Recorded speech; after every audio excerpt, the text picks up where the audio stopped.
आप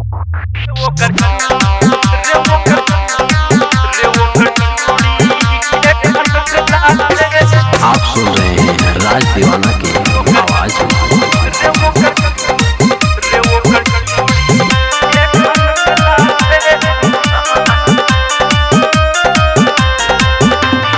याद है उनकर हासाल राहत दिलवा में धासाल।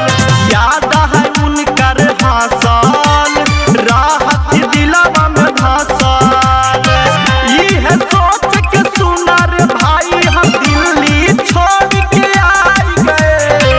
यह सोच के सुनर भाई हम दिल्ली छोड़ के आई गए। वो कर चूड़ी के खनकला से हम लंदन जाए भुलाई गए। ओकर चूड़ी के खनकला से हम लंदन जाए भुलाई गए।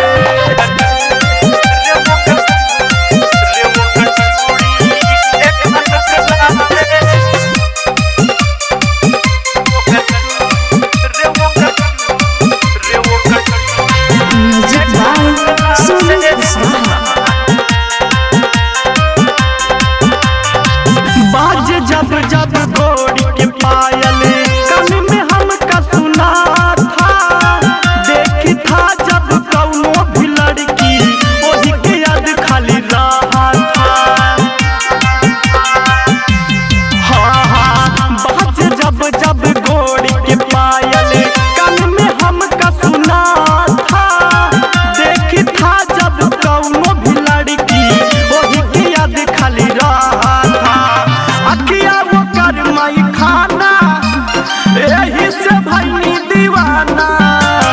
अखिया वो कर माई खाना यही से भैनी दीवाना। ऐसन बाटे भोली सूरतिया देख के हम पगलाई गए। वो कर बोलल चलल रास्ता में हम लंदन जाए भुलाई गए। ओकर बोलल चलल सुन के हम लंदन जाए भुलाई गए।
करिया तिल पे हमर लान